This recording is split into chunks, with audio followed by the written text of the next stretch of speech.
menyuruh penghuni surga untuk turun ke dalam api neraka.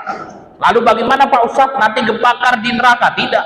Penghuni surga ketika masuk ke dalam api neraka tidak terbakar oleh api neraka. Apa yang dilakukan penghuni surga itu sampai turun dan terjun ke dalam api neraka? Allah Subhanahu wa taala memerintahkan kepada penghuni surga ini, lihatlah di mana, apakah ada di antara penduduk neraka itu yang engkau kenal, yang menjadi sahabatmu dulu ketika engkau hidup di dunia, ketika di dalam hatinya terdapat keimanan kepadaku, maka berikan syafaat kepada mereka.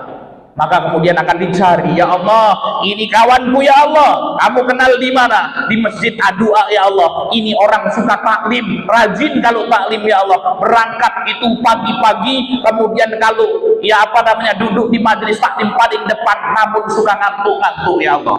Kamu kenal sama ini orang? Kenal sekali ya Allah. Maka kemudian berikanlah syafaat kepadanya, diselamatkan orang tersebut, diambil dari api neraka, dimasukkan ke dalam surganya Allah Subhanahu wa taala. Maka Imam Syafi'i rahimahullah mengatakan, uhibbus sholihina walastu minhum. Aku senang berjumpa dengan orang-orang baik, berjumpa dengan orang-orang soleh, walastu minhum, padahal aku bukanlah orang yang soleh, kata Imam Syafi'i. Kenapa kok Imam Syafi'i senang berjumpa, kenalan dengan orang-orang yang baik? Asa an adara bihimus syafa'ah, karena kalau kita kenal dengan orang baik, Bapak Ibu yang dimuliakan Allah, orang tersebut mengingat kita, orang tersebut mengenal kita pada hari kiamat, kemudian kita na'udzubillahi min dzalik, seseorang dimasukkan ke dalam api neraka, ternyata ada kenalannya orang-orang baik, orang baik tersebut akan memberikan syafaat kepadanya sehingga dimasukkan ke dalam surganya Allah Subhanahu wa taala. Ya, maka perbanyak saudara-saudara yang soleh, teman-teman yang baik, datang ke majelis-majelis taklim, kita berkenalan dengan orang-orang baik agar kita diingat, sehingga kemudian apa? Kelak kita bisa mendapatkan syafaat dari mereka.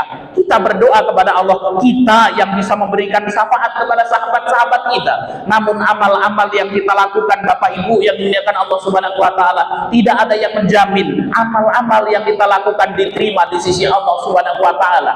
Kita sebagai manusia disebut manusia, yaitu al-insan makanul khata' wa nisyan, tempatnya salah, tempatnya lupa. Kadang-kadang kita beramal, masuk ke dalam hati kita kesombongan, riya, sum'ah dan lain sebagainya. Ternyata amal-amal ibadah kita hangus karena kesombongan kita, karena riya kita, ingin dilihat oleh orang lain. Oleh karena itu penting dalam hidup ini untuk mencari syafaat-syafaat, sehingga kemudian apa? Ada